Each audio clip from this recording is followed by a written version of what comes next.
Hanggang ngayon ay halo-halo pa rin ang reaksyon ng mga netizen hinggil sa mga natatamong reward ni Carlos Yulo. Naawa kasi ang mga netizen sa sa mga magulang ni Carlos na tila ngayon ay hindi pa rin nakakatanggap ng kahit anong mensahe mula sa kanilang anak. Ayon naman kay President Cynthia Carrion, ay ginagawa niya ang lahat upang mapahupa at maging maayos din ang pamilya nila Carlos at ng kanyang mga magulang. Kamakailan lamang ay nakita pa ang photo ni Chloe San Jose na nasa kondo ni Carlos na kung saan ay dapat daw ang mga ina at magulang ang unang makatungtong doon, pero hindi nga nangyari yon.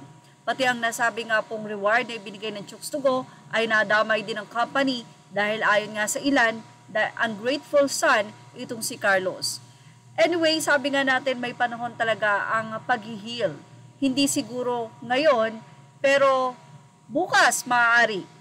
Masaya na naman si Carlos, ang ina ni Carlos Yulo na si Angelica Yulo dahil kahit papano ay may mga tao na nakasuporta at tinitignan rin ang pagiging ina ng atletang si Carlos Yulo na nagbigay ng karangalan sa bansa. Marami din ang naaawa kay Mrs. Yulo dahil siya sana ang nasa katabi ngayon ni Carlos, pero dahil nga sa nangyari ay ganoon ang naging effect nito. Mayroong negative effect.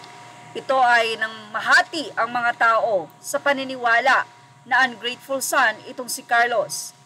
Ang positive naman ito, dahil nga social media, marami ang gustong makisimpatya sa side ni Carlos at sa side ni Mami Angge, kung saan ay pinag-uusapan ang kanilang pamilya.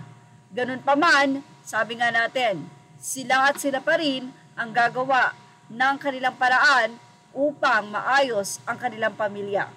Pero naghihintay na nga lang ang pamilya ni Carlos, kaya naman talagang si Carlos na lamang ang iniintay.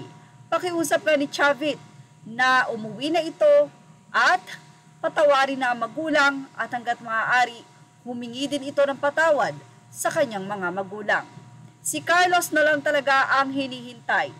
Well, narito naman ang naging say ng mga netizen. Say ni Sir Ricardo Escasinas Tiempo, hanggat hindi ka umuwi sa inyo para humingi ng tawad sa nanay, tatay mo, lolo't lola mo, mga kapatid mo, sa paningin ng tao sa iyo buong Pilipinas, wala kang kwentang anak. Dito nasira ang karir mo sa tao.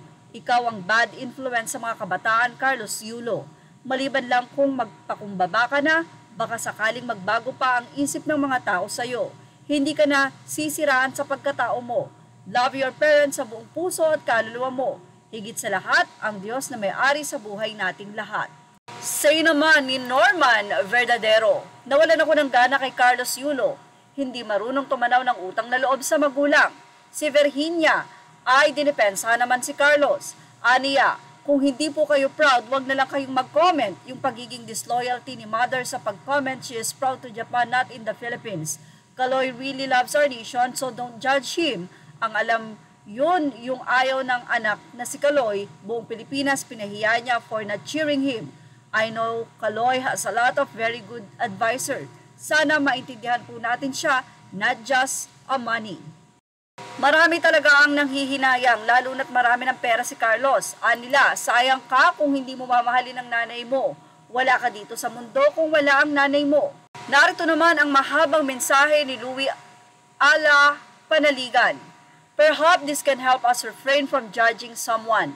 Explaining, clarifying, healing wounds, and expressing one's feeling are not acts of dishonor, but rather requests for understanding.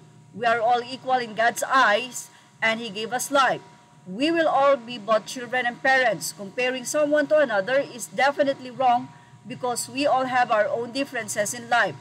Does this person no longer have the right to be happy and make decisions for himself at his right age? People continue to judge, and while God may help us understand Carlos' side, not everyone will do so immediately.